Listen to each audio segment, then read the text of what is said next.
what I do is I teach a methodology called energy awareness training. And what that is, it's the ability to recognize the hidden factors that influence our behavior beyond our ability to see them, that operate below our ability to notice them. So everybody wants to change their lives, right? You want to change yours. You want to be more successful, or you want to make more money, or whatever personal goals you have. And so does everyone else. And the challenge is, why aren't we able to change? Why aren't we able to make the change? It seems that change is hard. We like to make the change, but it seems that there's a force or an energy that wants us to be better, that wants us to grow, that wants us to move forward in life. But there's another energy that wants to block that wants to resist that wants to fill you, with problems and obstacles and all kinds of stuff that blocks that. So it's like you have an inner tug of war going on. And traditionally, people try to change themselves by reading books, taking classes, maybe going into counseling or psychology and stuff. And while those are all good things, my experience is the people that I've met, it still leaves people wanting. Yeah, they've gotten some results. They've read this book or seen this guy, this counselor, whatever, but it's the change isn't coming that they want. And Shakespeare, in one of his books, said most people are living lives of quiet desperation, which means we're here and we want to be over here. And we make some steps and then we get pulled back. We make some steps and then we get pulled back. And that was my experience growing up. I had things that I wanted to change. I knew that I had some baggage, and I'd gone through some stuff as a kid and growing up in my parents' house. And there was some very unsettling and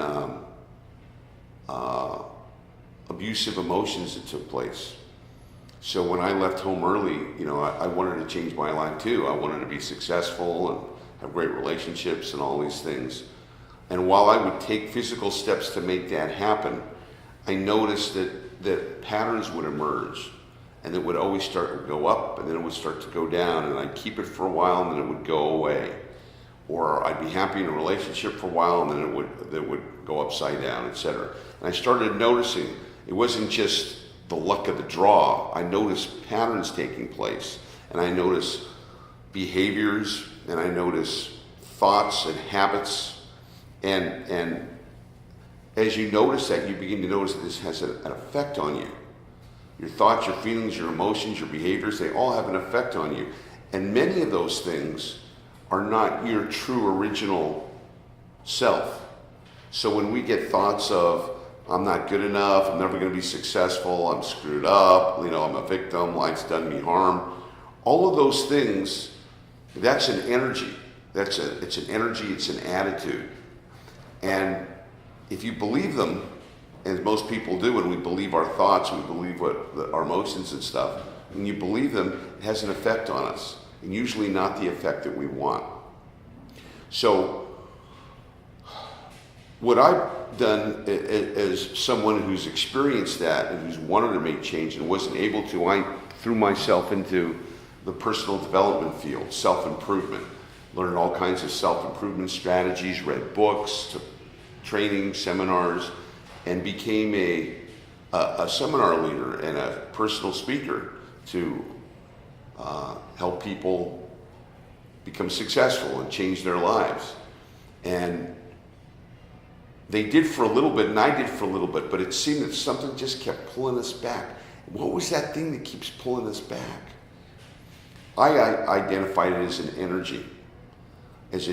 So for example, when we talk about energy, you walk into a new room or you walk into a party and you look around and you go, yeah, nice vibe in here. I like it. Feels good. So what have you done? You walk into a place, you're kind of feeling the energy, the vibration, the frequency, and you translate that in your thoughts, feelings, and emotions. looks good, feels good, sounds good. And you can't really explain why other than it's a feeling. It's a sensation, it's a vibration that you get. Consequently, when you walk into unfriendly places, you walk into a place and it's kind of creepy or the people are weird looking and you're just like, maybe you don't even know that. You just walk into a place and it just gives you the creeps. And you go, wow, this place isn't for me. Well, that's an example of feeling vibration and feeling frequency and feeling energy. And what I've done is two things. I've researched this in fields that are applicable to this, which are known as energy medicine, energy psychology, mindfulness. And I also got downloaded a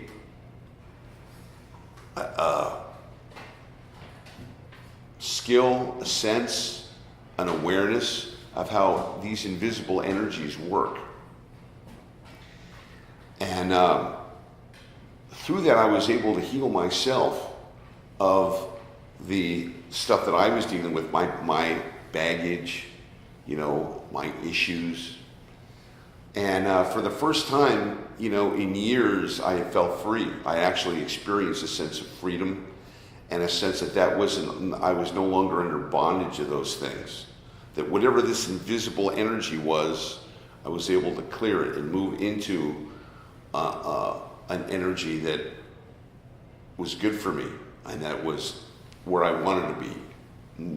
Moving up, moving out, expanding, growing, learning, healing, achieving, being in abundance, etc.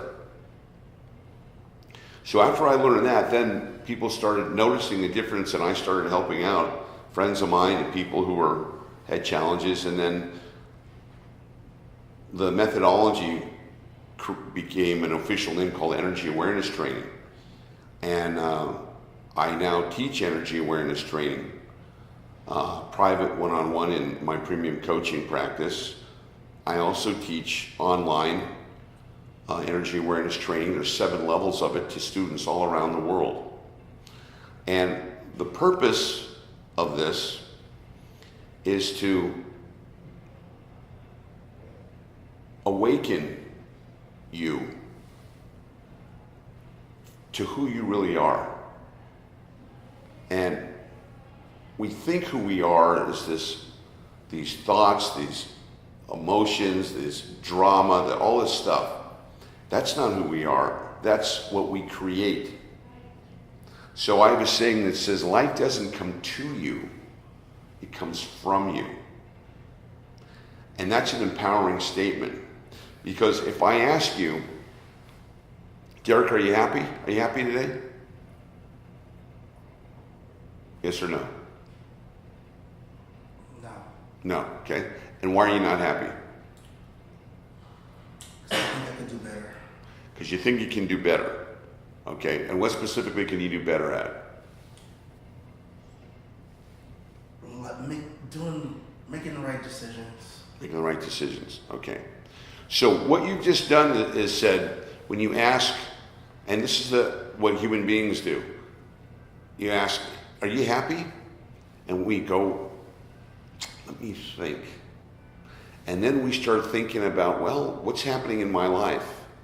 Am I going where I want to go? Am I doing what I want to do? Am I making the money I want to make? No. So I guess I'm not happy. Or consequently, you can say, how's my life going? Well, just started dating a really nice girl here. It makes me happy. Yeah, I am happy. So in other words, what we do is we look for circumstances outside ourselves. We look for circumstances out here. If they're going the way we want them to, we're happy. If they're not going the way we want them to, we're not happy. So what that does is that really has us give up our power, because our life, as long as we're sourcing our happiness from things happening outside of us, we're not in control. I'm happy today, but what about tomorrow? Hey, the sun's shining today, it's a beautiful day, but what if it rains tomorrow? So I'm happy now, but if it rains tomorrow, I'm not going to be happy. In energy awareness training, what we do is we recognize we're the source of our happiness, and that our happiness, our true happiness, is not dependent upon anything or anybody, but only on our decision to be happy, to be productive, to feel like we're going somewhere.